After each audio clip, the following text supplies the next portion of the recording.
Buenas tardes, comunidad Datispire. Hoy tenemos el gusto de hacer nuestro webinar número 20 de manera consecutiva. Nos corresponde hoy con Paul Constancio, uno de nuestros grandes colaboradores, experto en el área de geoanalítica espacial. Hoy tenemos el tema de entropía de la movilidad urbana. Queremos aprender mucho de él. Más tiene otro tema ahí, candidato para la próxima, que tenemos bastante por aprender dentro de esta comunidad. Entonces los dejo con Paul. Adelante, Paul. Bienvenido y muchas gracias. Gracias, Roque. Hola, ¿cómo están todos? ¿Cómo van todos?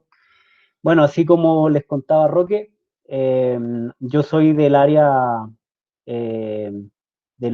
geográfica, ¿sí?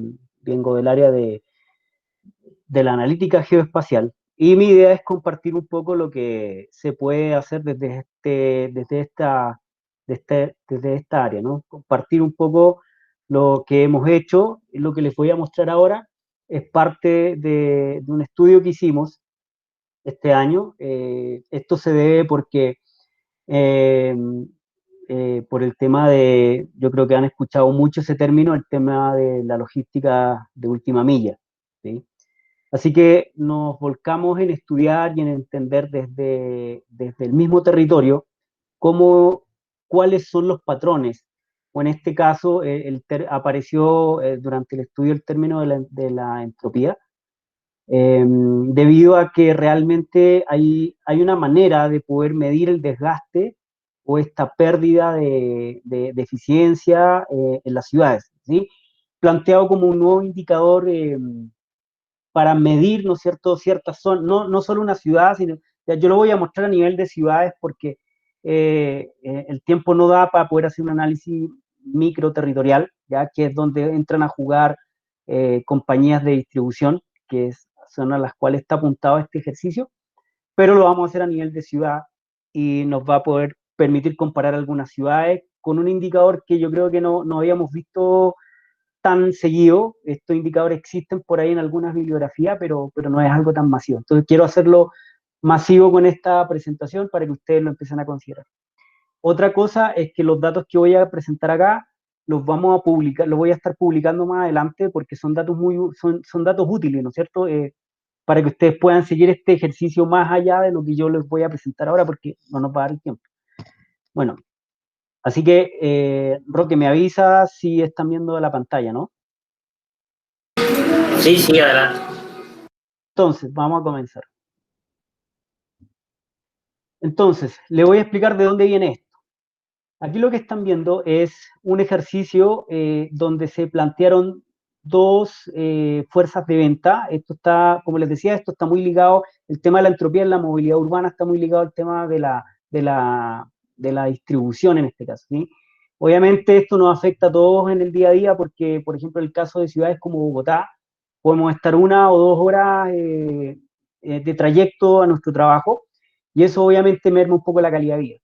Ya, pero para explicarles esto, cómo arrancan estos indicadores, lo voy a explicar, lo voy a partir por un problema que surgió por uno de los fabricantes de consumo masivo más grandes, ya que hay en Colombia. Entonces, lo que podemos ver acá es que en este modelo que está aquí, ya hay dos personas, o dos asesores, o dos vendedores, o pueden ser dos consultores, ¿no es cierto?, que tenían distribuido su territorio de esta manera, ¿ya? El vendedor 1, por ejemplo, estaba cubriendo toda esta zona y él se movía de lunes a sábado, como lo ven acá, ¿sí? Y el vendedor 2 hacía lo mismo. Y esta era la mejor manera de poder tener una cobertura eficiente, ¿no es cierto? No desde el punto de vista de la logística todavía, solamente desde el punto de vista de esos asesores, ¿ya? Luego entran los camiones, que son los que van a empezar a distribuir, son los que ya llevan el producto o la entrega. Esto puede ser para compras, por ejemplo, ahora se vio mucho con el tema de las compras en línea, se dispararon las compras en línea y los domicilios y las entregas. Entonces, aquí empezó el problema. Lo que hicimos fue empezar a entender las vías, y aquí está la sumatoria de los kilómetros que acumulaban en promedio estos camiones. Si se dan cuenta, en el modelo que está abajo, aquí el camión para el sexto día ya te acumulaba 568 kilómetros ya de desplazamiento en promedio. Obviamente esos son datos que tuvimos que estar esperando ahí de todo un mes, de 4 semanas, que es la frecuencia que ellos tienen para la entrega. Así que en el módulo 2 lo que hicimos fue cambiar un poco el esquema y aquí lo que se nos ocurrió fue agregar otro vendedor, un tercer vendedor, ¿ya? Pero manteniendo un solo camión. Ya lo que hicimos acá fue, pues quitemos un móvil, pero agreguemos un vendedor. Obviamente el costo aquí, el costo por servicio, ustedes se van a dar cuenta que es más conveniente tener un camión que sacar un camión, por ejemplo, que solventar una zona con 3 asesores. Entonces lo que hicimos fue cambiarlo, ¿ya? Hicimos ese cambio acá y lo que vimos que una reducción en los desplazamientos que tenía este camión, ¿ya? Claro, porque resulta que los vendedores ahora se movían de lunes a sábado, seguían haciéndolo, pero estaban los tres atacando una misma zona. Esto nos dio otras eficiencias, esto nos dio otros recorridos. Y ahí entendimos, en este caso, que fue muy particular, que una ganancia alrededor del 20 y pico por ciento, pues, perdón, del 30%, ¿ya? Y esa fue una solución. El problema de esto es que tú, para poder aplicarlo en diferentes ciudades o en diferentes lugares, esto no es una fórmula, o sea, esto no es copiar y pegar. Cada ciudad tiene su propia diseño vial, su propia trama vial, su propia realidad. Así que nos pusimos a investigar y obviamente hay ciudades que obedecen a una cierta geografía, a una cierta topografía, ¿no es cierto?, al terreno. Por ejemplo, hay ciudades, vamos a ver que hay ciudades que están en la costa, que tienen, solamente por estar en la costa o en la ribera de una zona costera, tienen un diseño y una distribución vial diferente a lo que tiene, por ejemplo, una ciudad en Medellín, que está, ¿no es cierto?, que lo que predomina es una topografía muy, muy abrupta, ¿cierto?, mucha pendiente. Bogotá, por ejemplo, no tiene esas pendientes, en Bogotá es bastante plano, pero también tiene su reto, ¿cierto? Bogotá también tiene ese problema. Así que lo que hicimos fue entender cómo la ciudad, o sea, cómo empezamos a mirar, estos datos son los que ya tenemos, ¿cierto? Entonces empezamos a mirar cómo una ciudad se podría ir segmentando, ¿ya?, a partir del diseño vial. Esto que estoy mostrando acá es cómo se tipifican normalmente las zonas, ¿cierto? Aquí tenemos una serie de variables que nosotros utilizamos, ¿ya? Pero si se dan cuenta, la delimitación, al final, la microdelimitación siempre queda a nivel de manzana y siempre está siendo supeditada a la red vial. Entonces lo que hicimos fue partir desde cero. Aquí les voy a mostrar cómo llegamos a estos indicadores. Entonces, lo que el primero les voy a explicar es cómo se sacan esto, ¿ya? Aquí lo que están viendo es una red de calles, ¿ya? Lo primero que quiero hacer una aclaración, los conceptos que voy a utilizar. Por ejemplo, esto que está acá es una calle, ¿no es cierto? Esto es un tramo para nosotros, ¿ya? Y todos los tramos tienen ¿no es cierto?, un vértice, ¿no es cierto?, un inicio y un término. Hay zonas, sin embargo, que por ejemplo esta, que es una pura vía, cuando tú vas a sacar los tramos o los vértices, obviamente aquí ves que tiene una curvatura. Nos tocó empezar a incorporar los quiebres de estos tramos, de estas calles, porque puede ser que este tramo que está acá cuente como una sola línea, ¿no es cierto? Yo la voy a contar, y si es una línea, tiene una longitud específica, una orientación, ¿no es cierto?, respecto de norte-sur, ¿sí? Pero el problema que tiene esa línea es que es una curva.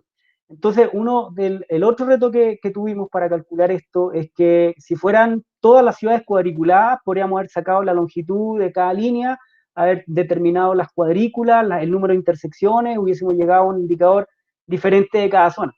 Pero el problema es que como hay curvas, entonces ahora ¿cómo medíamos las curvas? Entonces lo que se nos ocurrió fue colocar los vértices acá, ya de cada una de las líneas, ¿sí? Y aquí lo ven. Y estos vértices, si bien no cambian de tramo, sigue siendo la misma línea, sigue siendo la misma calle, lo que me está diciendo es el grado, o sea, mientras más vértices tiene, obviamente, y más corta es el tramo de la línea que esconde, es más curva, ¿sí? Eso es una manera de tener un indicador de la curva de esa línea. Por lo tanto, mientras más vértices tenía esa línea, nos indicaba que la línea tenía más curvas, por lo tanto, la velocidad, por ejemplo, ahí iba a impactar en el desplazamiento. Porque claro, en línea recta, según el ancho de la vía y el tramo que tiene la vía, uno puede determinar una velocidad promedio, ¿ya? Pero en las curvas eso es diferente, entonces nos tocó aplicar ese factor que está acá, y me voy a ir alejando poco a poco y van a ver que eso ya está calculado, por ejemplo, ya para toda una ciudad, por ejemplo, como Bogotá. Ahí está. Así se ve Bogotá con toda la cantidad de intersecciones y de nodos que tiene una ciudad tan grande como esta. Ya les voy a dar los números. Primero quiero que contextualicen, que traten de imaginar gráficamente esto, porque claro, después con números ya es más fácil si tienen en su mente la forma que tienen estos datos en el territorio. Y ahí está Bogotá. Ahora, lo otro que descubrimos fue el trazado vial, ¿no es cierto? Aquí se resaltan en colores rojos las vías principales, que son, pues obviamente, son justamente las más saturadas durante las horas pico, cuando la gente se mueve. Y si recuerdan una gráfica que había mostrado en unas presentaciones anteriores, se daban cuenta que la población lamentablemente se mueve, ¿sí? Toda para un mismo lado y en la tarde se vuelven todos para la misma zona de nuevo, por este concepto de algunas ciudades que le llaman ciudades dormitorio, también por un tema de atractores, ¿sí? Los atractores para nosotros son todos los centros comerciales, actividad comercial, servicios, oficinas, entidades educativas, entidades de salud. Todos esos son generadores de movimiento de la población, ¿ya? Entonces, estas vías, y yo entiendo que aquí es muy difícil poder planificar una ciudad desde cero y empezar a diseñar esto de la mejor manera. Lo que hemos visto es que el mejor diseño es el tema radial, ¿ya? Una de las mejores prácticas que se ha visto, pero tampoco están allá, porque ya les voy a mostrar cuál es el problemita que tienen eso. Ahora, Bogotá tiene una particularidad y es que aquí está Soacha, ¿cierto? Cuando uno hace estos análisis, igual, o los clientes, por ejemplo, nos preguntan por Bogotá, uno dice, sí, vamos a hacer el estudio para ahora Bogotá, se dimensionan las variables, etcétera, pero resulta que el cliente está pensando en Soacha también, y Soacha no es, son municipios diferentes. Entonces también un tema por conurbación de el mismo crecimiento natural que tiene la población. Por ejemplo, ya Soacha está prácticamente que fusionado con Bogotá, no se nota mucho la diferencia entre los límites de ambas ciudades, y eso hace que, si ustedes ven acá donde está el límite de las dos, la trama vial que tiene Soacha cambia drásticamente con el patrón o el patrón vial, o la trama vial o el patrón de la trama vial que tiene Bogotá. Y eso pasa no solo con Bogotá, por ejemplo, lo vemos aquí en Medellín. Medellín es otro caso, todo el mundo habla de Medellín, pero a veces la gente quiere decir Bello, Envigado, Itagüí, Sabaneta, ¿ya? Y eso también pasa lo mismo. Todas estas son ciudades que se han conurbado, se han mezclado servicios, han mezclado demandas, han mezclado hogares, ¿sí? Por lo tanto, ya la trama se empieza a colocar mucho más difícil y ya no tiene un patrón. De hecho, si ustedes miran, solo con mirar las líneas, se van a dar cuenta que todo esto son, bueno, ahí está el tema de la topografía también, ¿tá? Pero hay algunos sectores donde pueden ver una trama cuadriculada, pero el resto están obedeciendo o responden a la topografía natural de Medellín. Tenemos otros casos, por ejemplo, Bucaramanga, donde ya está Bucaramanga, pero también está Florida Blanca y también están las dos. Y si se fijan, el trazado que tiene Bucaramanga, la mayoría son cuadriculados, es un trazado que a mí, o sea, visualmente es agradable. De hecho, en Bucaramanga, cuando uno está en esta zona, no es tan fácil, o sea, es más fácil un poco orientarse, porque ya sabe, si yo sigo por esta vía, por ejemplo, sé que hasta dónde puedo llegar, ¿cierto? Pero cuando me meto en lugares como estos de acá, ¿sí? Ya es muy difícil para una persona. De hecho nos pasa a nosotros, ya que acuérdense que empecé hablando del tema de la logística de última milla, el tema de las entregas, el tema de los vendedores. Eso es muy difícil porque uno está acostumbrado a orientarse, ¿no es cierto?, con un punto de referencia, y uno dice, bueno, si sigo esta calle derecho, pues voy a seguir, y si la calle tiene una orientación norte-sur, pues es probable que pueda atravesar toda la ciudad, y eso no es así, ¿ya? Otras ciudades, por ejemplo, acá Cúcuta es pequeñito, pero Cúcuta tiene un reto muy grande. Miren el trazado. Tiene trazados cuadriculares, pero empiezan a cambiar su orientación por todos lados, ¿sí? O sea, aquí tienen una orientación, aquí la cambian, aquí la vuelven a cambiar. Y eso, a medida que va creciendo, van agregando nuevas calles, les van colocando letras, ¿no es cierto? A la numeración de las calles, las caras les van colocando letras, les van colocando apellidos como norte, sur, etc. Bueno, así que todo esto lo llevamos a números, ¿ah? Aquí está Barranquilla, por ejemplo. Barranquilla y Soledad pasa lo mismo. Soledad aquí, se supone que por acá está el límite, voy a ver, ahí está el límite entre Barranquilla y Soledad, es el límite pues catastral, ¿ya? Si se dan cuenta, la trama vial no, aquí no se nota mucho dónde están los límites y eso también dificulta el análisis. Voy a mostrar otro, por ejemplo, Cartagena. Cartagena sí es, también es muy particular. Así que esto, ¿cómo se ve ya con los indicadores? Aquí lo que están viendo son, aquí, no hay, aquí yo no estoy considerando ni comercio, ni hogares, todavía nada, absolutamente. Solamente estoy pensando en una red de nodos, en una red de arcos y de nodos o en una red vial como tal. ¿Listo? Lo que están viendo aquí es la concentración de dónde ocurre la mayoría de intersecciones ponderado por los tramos de cada línea. Ya les voy a mostrar las tablitas. Si se dan cuenta, en esta parte de acá de Barranquilla es donde se concentra ese mayor como laberinto, ¿sí? Esto da cuenta un poco de los laberintos que hay en la ciudad. Visualmente se los estoy mostrando de esta manera para que se imaginen un poco de los números que les voy a mostrar. Acá está de nuevo Barranquilla. Aquí está el mayor laberinto de Barranquilla, ¿ah? En esta zona de acá. Sabemos que tratamos de contrastar, por ejemplo, esto con los estratos. Si hay una correlación con los estratos porque, pues, por lo menos en Colombia, cuando el estrato es medio, medio bajo, los tramos se hacen más pequeños, los tramos se hacen más cortos, o las manzanas son más chicas, ¿sí? En cambio, en los estratos medio, medio alto, obviamente donde hay una urbanización, los tramos son más largos, las manzanas son más grandes, etcétera, ¿sí? Y ahí no se ve un caos mayor. Pero acá en las manchas rojas es donde está ocurriendo esto que les digo de que casi que parece un laberinto, ¿ya? O donde podríamos decir que hay una pérdida de esa eficiencia en términos de accesibilidad, ¿sí? Esto es Santa Marta. Me imagino que aquí hay personal, por eso en el cuestionario yo les preguntaba de qué ciudad era, yo quería más o menos ver de dónde estaban la mayoría de ustedes. Y Bogotá, vamos aquí a mirar a Bogotá, cómo se ve.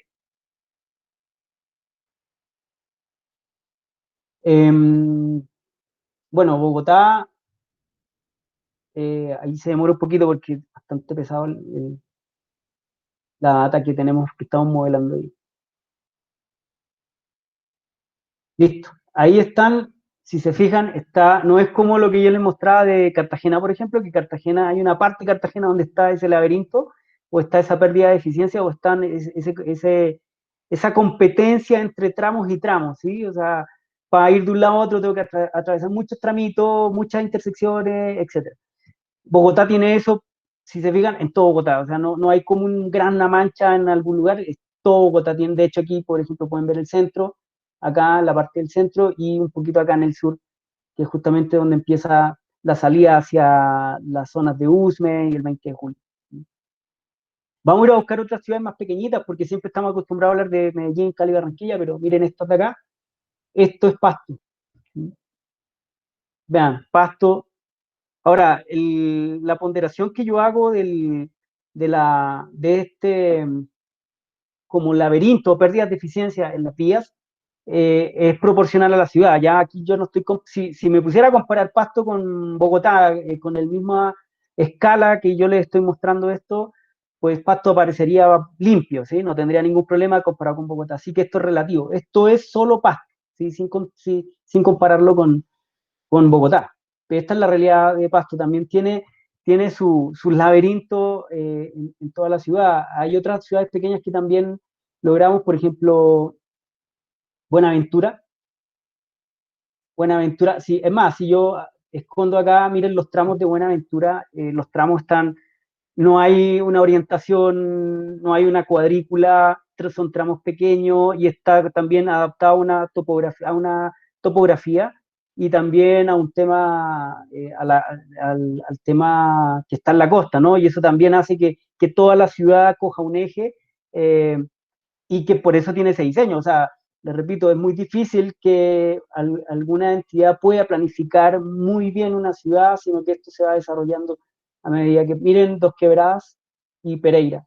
También pasa el tema de la conurbación acá. En Bogotá, por ejemplo, está pasando con Cota, con Chía, aquí está Funza Mosquera, ¿sí?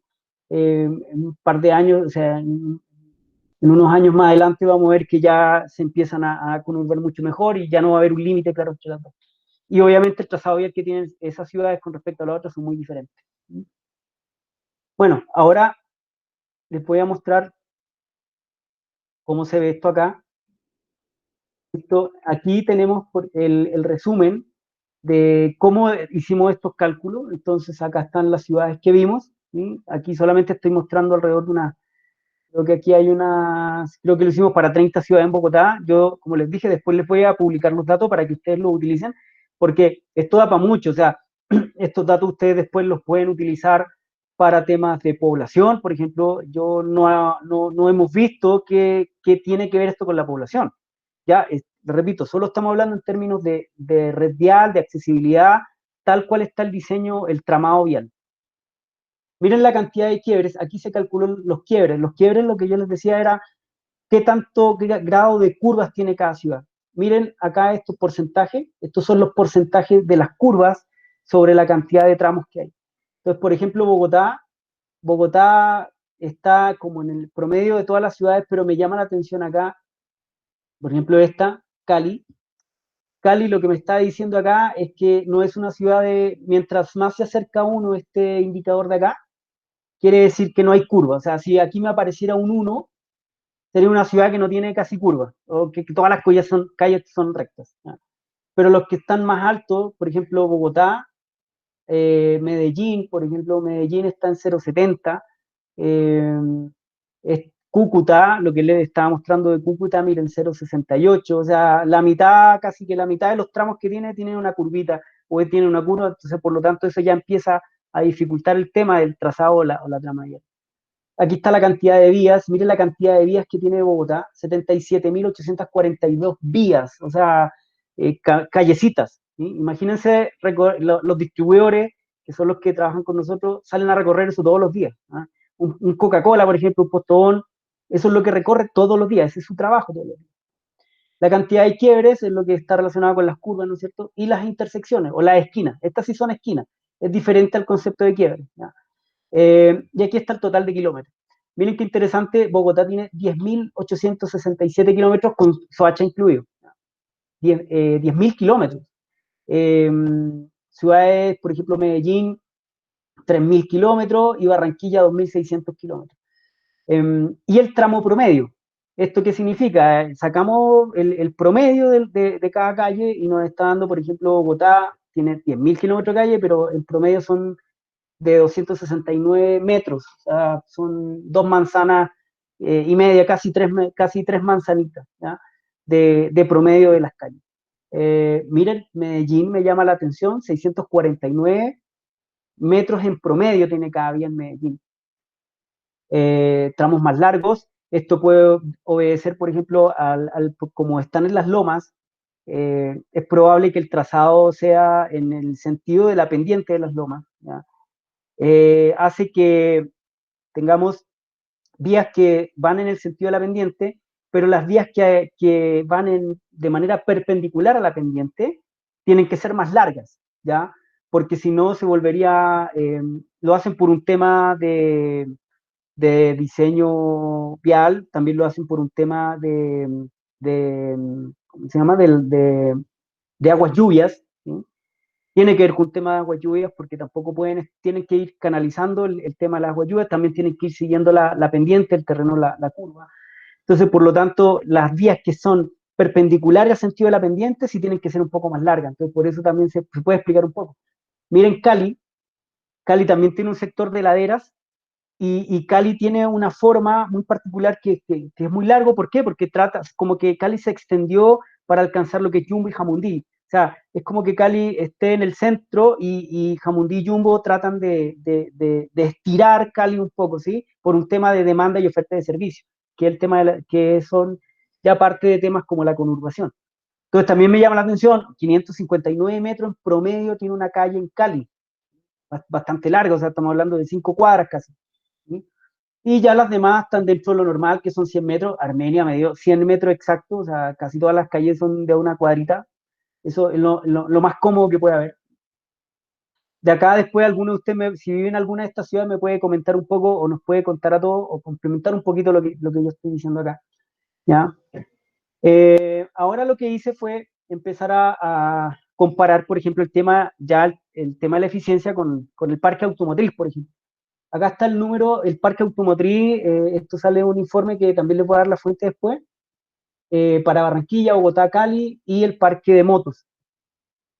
Aquí está la población también para poder ver qué se hizo acá. Acá está el área también de esta ciudad, de estas 4 ciudades principales. Por ejemplo, Bogotá tiene 467 kilómetros cuadrados. Ojo que no es lo que está publicado en Wikipedia ni lo que sale en otras páginas. Esto lo sacamos netamente por la suma de todas las manzanas, ya que realmente son zonas donde hay población urbana, ¿sí? Porque la población que está acá es urbana. Entonces yo no podría estar sumando manzanas donde no hay población. Eh, Aquí ahí estoy viendo algunos comentarios. Listo. Lo que hice acá fue más o menos estimar cuánto nos demoraría, eh, cuánto me demoraría, por ejemplo, recorrer Bogotá. Si ustedes lo hacen caminando, por ejemplo, o es lo que hacen nosotros en el día a día, ¿no es cierto? O lo que hacen las personas que trabajan en distribución, en preventa, por ejemplo, o son visitadores, o son auditores, se están enfrentando a 271 días de caminata. O sea, si pusieran a una pura persona a caminar en Bogotá, se demoraría 271 días, entre 4 y a 5 kilómetros por hora, más o menos.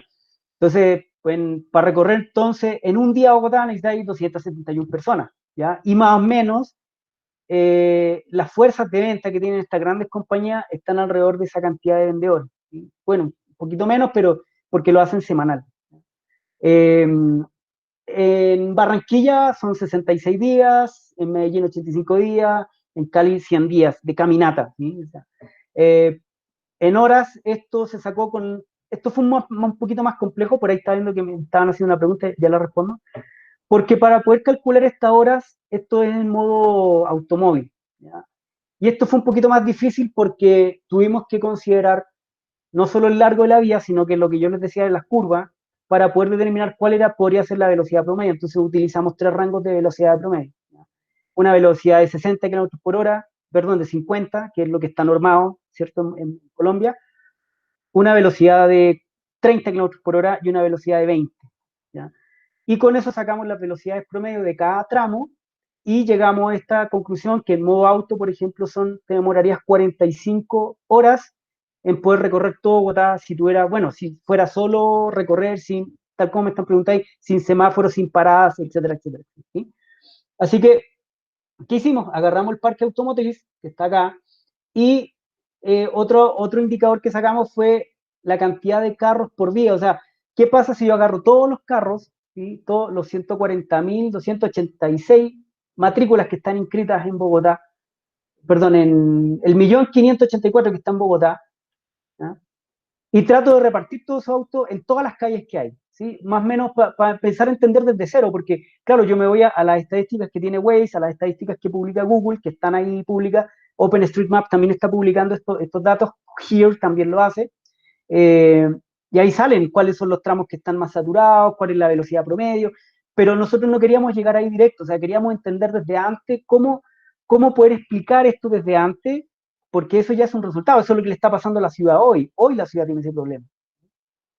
Así que lo que hicimos fue nos están dando casi, o sea, 20 carros por cada tramo de calle que existe en Bogotá, eso es muchísimo. Imagínate colocar 20 autos en un tramo, cuando si tú te devuelves acá, vas a ver que los tramos en Bogotá son de 269 metros promedio.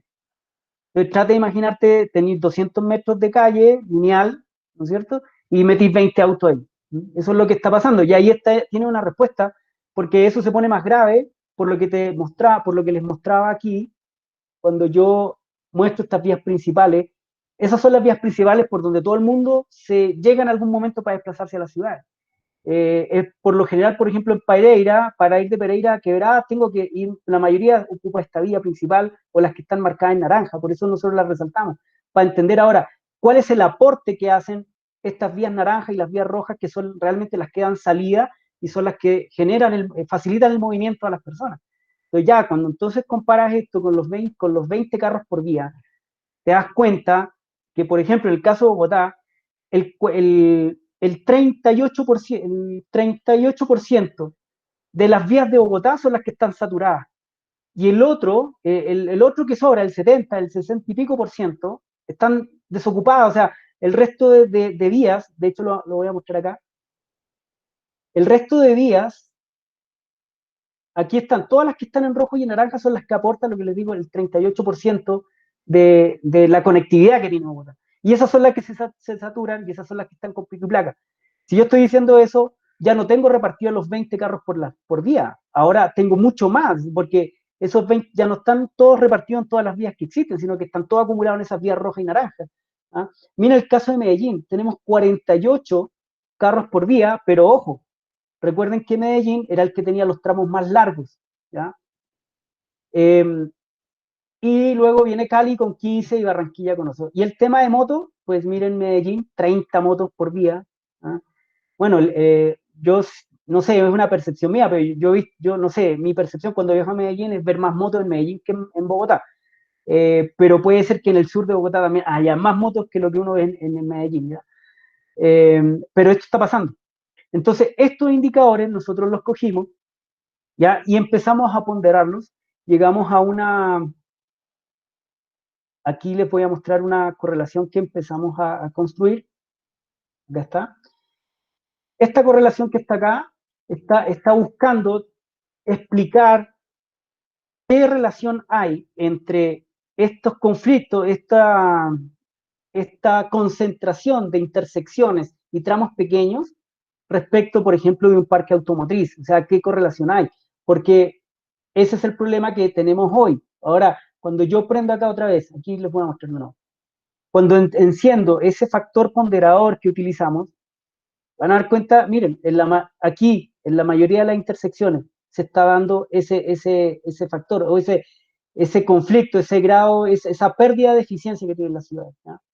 Entonces ahora cuando nosotros, un distribuidor o una empresa ya nos dice, necesitamos diseñar zonas de venta, necesitamos diseñar algún modelo de distribución, ya no solamente es dónde están los negocios, sino que ahora estamos arrancando desde antes y decir, mire, la verdad, la ciudad tiene un patrón, la ciudad tiene un laberinto, la ciudad tiene una ineficiencia que nosotros, luego de mapear acá, vamos a poder distribuir o segmentar la ciudad de tal manera de evitar un poco esta ineficiencia que vieron en el primer slide que les mostré cuando yo cambié, ¿no es cierto?, el esquema de distribución de 2 vendedores, 3 vendedores, un camión, 2 camiones, o agrupar en bloque los días, etcétera, para lograr llegar a una eficiencia.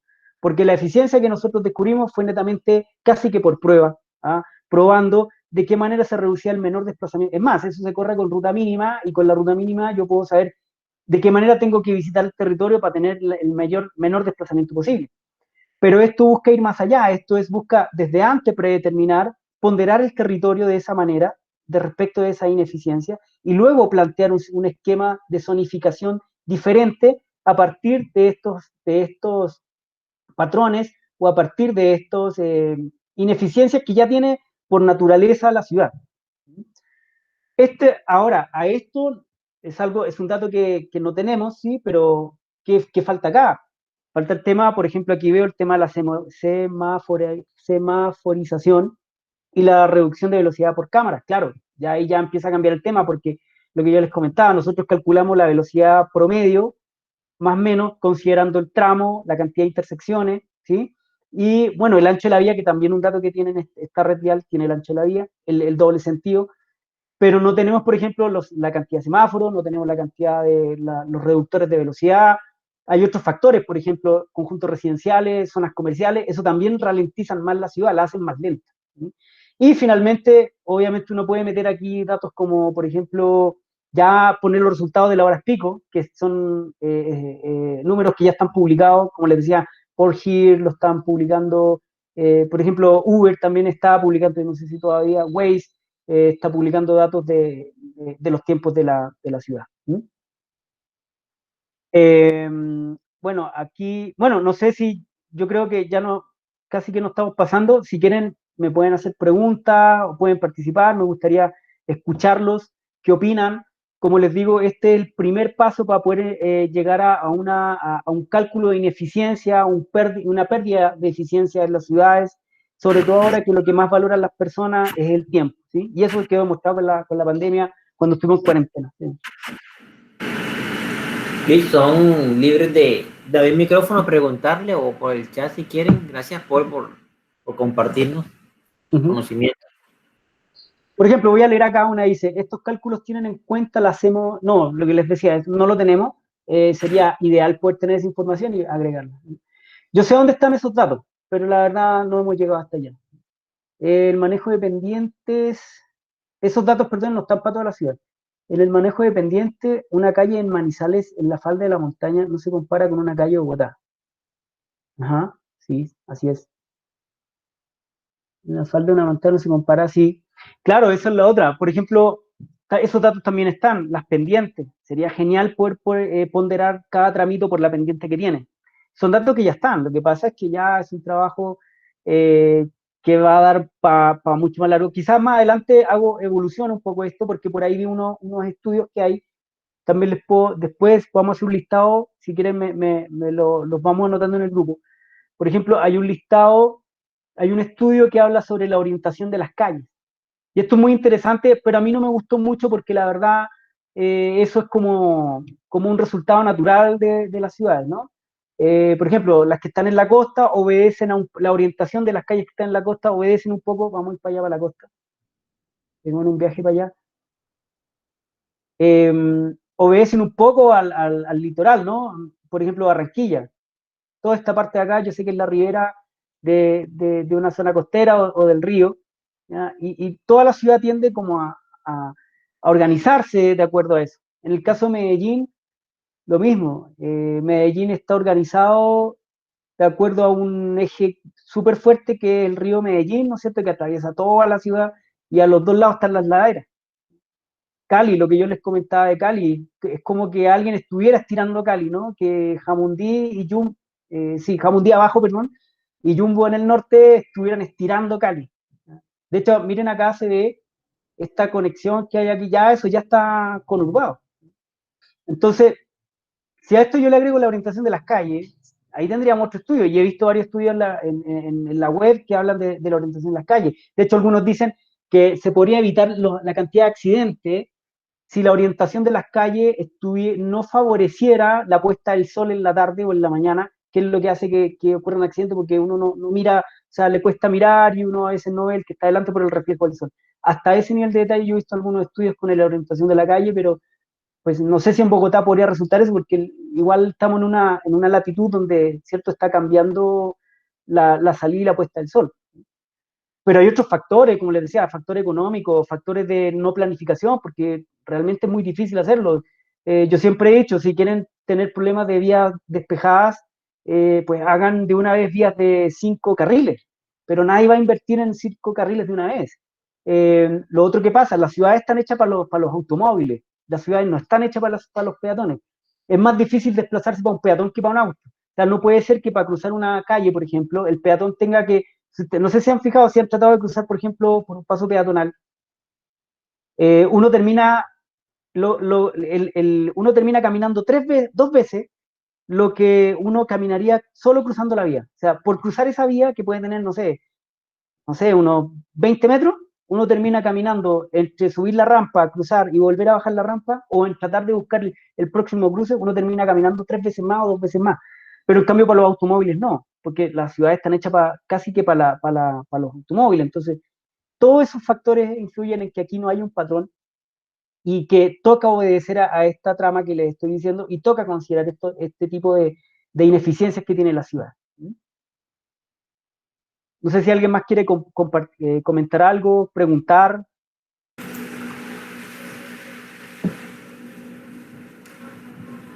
Paul, tú dijiste ahorita que te notas también de los sentidos de las calles, ¿se acuerdan? Norte-sur, sur-norte, si es una vía, doble vía, ¿eso de dónde lo tomas? Eso, eso esos datos ya están, ¿sí? Hay una comunidad muy grande que son OpenStreetMaps, por ejemplo, que es una comunidad muy grande de personas que le apasionan estos datos como a nosotros, y ellos han ido complementando estos datos en la nube. Casi toda la red vial ya tiene el sentido de las calles. El problema es que como es una cooperación internacional, no sabría decirte cuántas personas de Colombia están participando y están preocupadas que tengan el sentido de las vías. Ahora, hay empresas, por ejemplo, líderes del mercado, como por ejemplo Esri, que es líder, que tiene esos datos, ¿ya? Ya los tiene configurados, parametrizados, etcétera.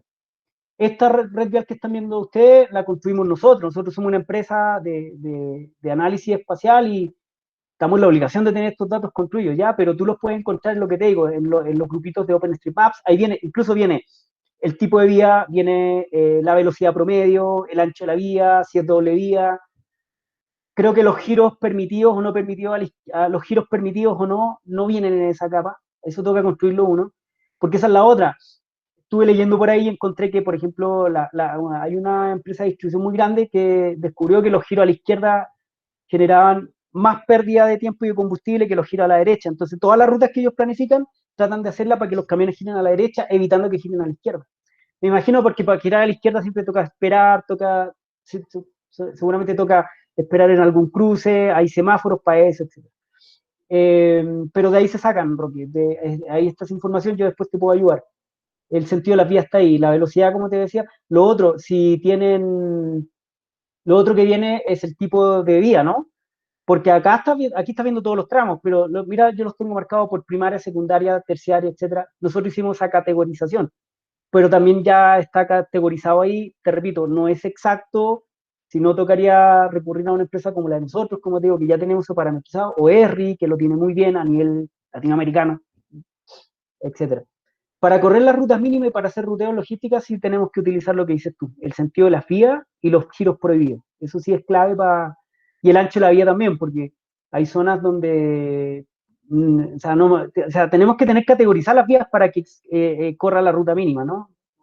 Por ejemplo, acá, mira, te pongo un ejemplo. Si, por ejemplo, esta vía que seguramente se ve muy saturada acá, voy a quitar esto, que se ve muy saturada, perdón, esta vía que está acá, quizá él encuentra que la ruta mínima es por acá, pero resulta que esta vía es un pasaje, no es una calle de un carril o dos carriles. Y, o a lo mejor puede ser una calle de un carril, pero hay autos estacionados, entonces ya no te sirvió para nada la ruta mínima. ¿Mm? Todos esos detallitos los tenéis que tener presentes cuando corran la ruta mínima o hagan estudios de distribución. Entonces, si tienen otra duda, me encantaría poder, yo voy a publicar estos datos porque a mí me encantaría que alguien del grupo, que ustedes manejan más temas estadísticos y modelos mucho más avanzados en lo que es analítica pura, poder complementar estos datos con otro, por ejemplo, la población, los hogares, el estrato, por ahí el tema de los semáforos, por ejemplo, el tema de las pendientes, sería genial. O temas económicos, por ejemplo, comparar los indicadores económicos de cada ciudad con los indicadores que yo estoy mostrando aquí. Y realmente compararse ahí si la competitividad tiene algo que ver con el tema de esta ineficiencia que tienen estas vías.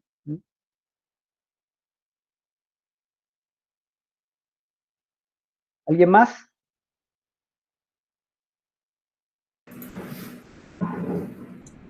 Sí, interesante, interesante el tema, Paul. Nosotros podemos, estos datos están en qué formato, podríamos nosotros consultarlo desde Python y ejecutar y de pronto empezar a Bueno, empezar nosotros dentro del... a usar, ¿sí? Sí, realmente los cálculos que hicimos, que tuviste acá, hay algunos que están en Python, ¿sí? Porque la consola que estamos utilizando para este ejercicio, esta plataforma, corre con Python. Y hay algunas rutinas, porque imagínate correr esto para todo Bogotá, se te queda... no es tan fácil, o sea, hay un montón de iteraciones que hay que hacer. Nosotros podríamos publicar los datos de esta manera, no habría ningún lío. Hasta ahora los tenemos en formatos espaciales, geoespaciales, geopaquetes, llamamos, ¿sí? Geopaquetes, o están en shapefiles, o pueden estar en datos planos, ¿sí?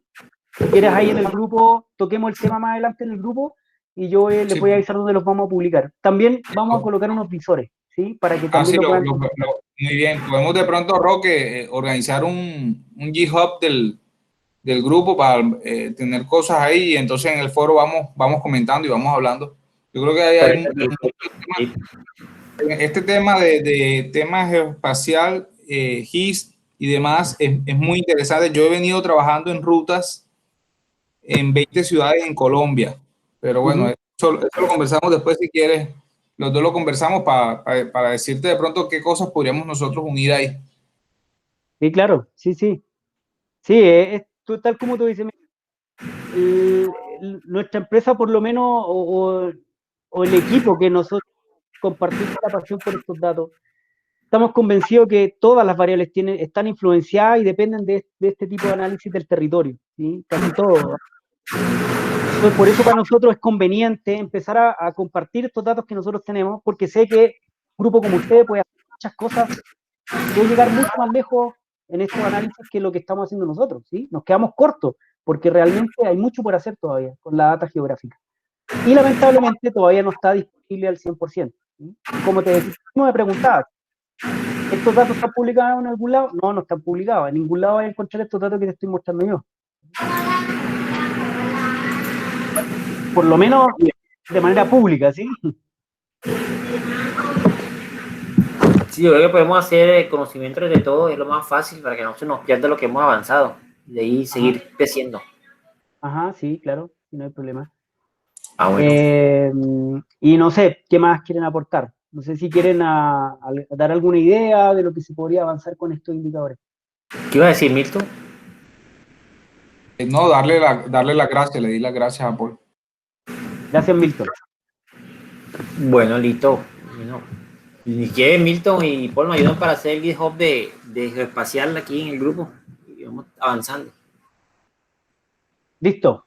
Ahí nos vamos a organizar para eso, Roque, para generar los dos formatos que les digo, geopaquetes y el tema de los datos planos para que los puedan consumir en otras plataformas. Y los puedan compartir.